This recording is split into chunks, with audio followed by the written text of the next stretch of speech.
চলে এসছে যে চারজনের আউটফিট। চলো এবার যাই বিচের দিকে। আমরা সন্ধ্যাবেলায় চলে এসেছি ওল্ড দীঘাতে। ঢেউ দেখতে, এত ঢেউ দিচ্ছে যে পুরো উপর পর্যন্ত জল চলে আসছিল। আমরা ভিজে যাচ্ছিলাম, দুজনেই দৌড়েছি। তোমরাও দেখো প্রচণ্ড ঢেউ, প্রচণ্ড মানে কিছু কিছু ঢেউ তো মানে এখানে চলে আসছে। এই আর চারিদিকটা খুব সুন্দর।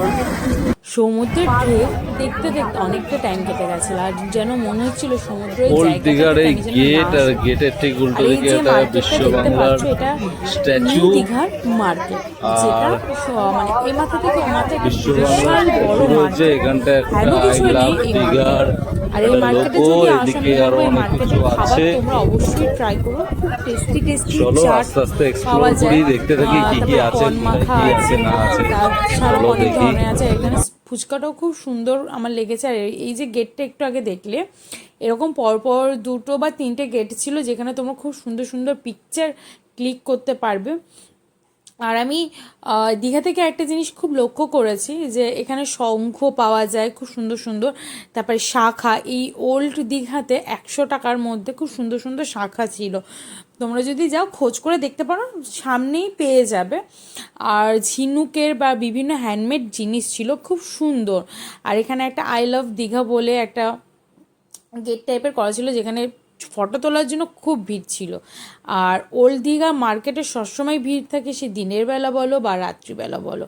আর এখানে বিভিন্ন ধরনের ফুড কোর্ট রয়েছে, বিগ চিকেন রয়েছে, ডমিনোস রয়েছে, ওইদিকে হয়তো কেএফসি ছিল, আমার মনে নেই, কিন্তু এখান থেকে খাবার ট্রাই করতে পারো, ভালো। আর তাছাড়া যেই বললাম যে এই মাথা থেকে ও মাথা অনেক দোকান পাবে, প্রচুর ধরনের। প্রত্যেকটা দোকানে যাও, দাম জিজ্ঞাসা করো, কারণ এক একটা দোকানে এক এক ধরনের প্রাইস রেট, আমি যা লক্ষ্য করলাম। আর এই যে এরকম এরকম দোকান যেগুলো দেখবে, অবশ্যই বলবো দোকানগুলোতে ভিজিট করো, কারণ এখানে কাজু বাদামের বিভিন্ন ধরনের আইটেম পাওয়া যায়। একটা রোস্ট কাজু বাদাম পাওয়া যায়, সেটা খেতে খুব দারুণ। কাজু বাদামের তারপর লাড্ডু বা নাড়ু যেগুলো বলো, ওগুলোও খেতে ভালো। আর এরকম তোমরা যে কাঠের দোকান অনেক দেখতে পাবে। আমি বলবো নিউ দীঘা থেকে অবশ্যই কাঠের জিনিস কিনো, কারণ আমি যেখানে থাকি আমার এখানে থেকে ওখানে আমি রিজনেবল প্রাইসের মধ্যে কাঠের জিনিস পেয়েছি। আমি কয়েকটা জিনিস কিনেছি বাড়ির জন্য। আর এখানে সুন্দর সুন্দর পুঁথির কাজের জিনিস, ঝিনুকের কাজের জিনিস রয়েছে, যেগুলো দেখলে তো মানে চোখে ধাঁধা লেগে যাবে। আমি তো জাস্ট পাগল হয়ে গেছি। আর যারা যারা দীঘাতে যাবে, আমি একদিন মানে একটা কথাই বলবো, একটা দিন মানে একবেলা হাতে টাইম রাখবে, একটা সন্ধ্যাবেলা, যাতে পুরো মার্কেটটা ঘুরতে পারো। পুরো মার্কেটটা ঘুরে যদি জিনিস নিতে পারো, খুব ভালো। ভিডিওটা লাইক